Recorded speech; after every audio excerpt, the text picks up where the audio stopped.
Ibnu Rajab menjelaskan sabar itu memang ada tingkatan-tingkatan juga, ya, dan ada ragamnya. Beliau mengatakan sabar, ya, yang dipuji ada beberapa macam. Yang pertama sabar di atas ketaatan kepada Allah Azza wa Jalla.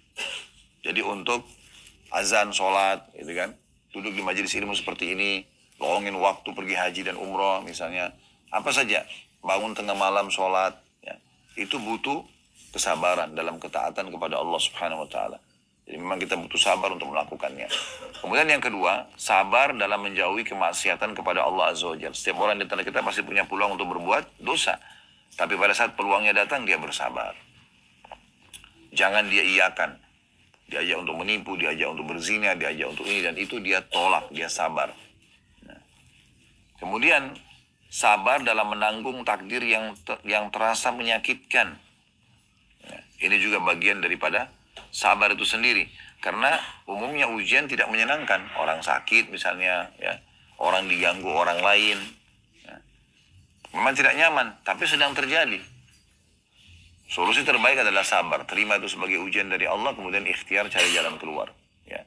Nabi SAW dicaci maki oleh orang-orang munafik selain orang-orang kafir pada saat itu. Dan bahkan setelah pembebasan kota Mekah, setelah menguasai kota Madinah, Nabi SAW masih diganggu. Sampai menjelang wafat pun Nabi SAW masih diganggu oleh orang-orang munafik. Itu banyak sekali. Ya. Kisah-kisah yang berhubungan dengan masalah ini. Apa yang Nabi sampaikan, orang munafik mengatakan Muhammad ini ngawur. Masa ngomong gitu? Masa bilang begini? Begitu-begitu. Yang tidak sopan kepada Nabi SAW.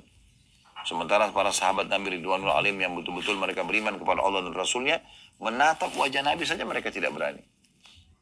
Bahkan digambarkan, ya, oleh beberapa tokoh Quraisy. Seingat saya namanya Urwah bin Mas'ud. Dia adalah dutanya Quraisy.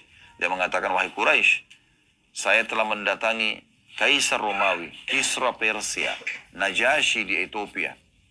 Tapi saya belum pernah melihat ada orang-orang yang menghormati pimpinan mereka sebagaimana para sahabat Muhammad menghormati Muhammad. Jadi mereka bahkan tidak berani memandang wajahnya. Pada saat jalan mereka mendahulukannya. Dan kalau jalan di bawah terik matahari mereka menaunginya. Bahkan kalau Muhammad berwudu dan mengeluarkan riaknya, habis kumur-kumur mereka memperebutkan dan menggosok di badannya. Tapi ini Nabi SAW. Ya. Ini Nabi, bukan riak saya, bukan riak siapapun. Ini Nabi SAW. Jangan dipukul rata. Nggak boleh. Kalau kita hidup di masa Nabi SAW, kita bisa tabarruk, mengambil dari Nabi SAW. Tapi para sahabat begitu, saking memuliakannya baginda Nabi SAW.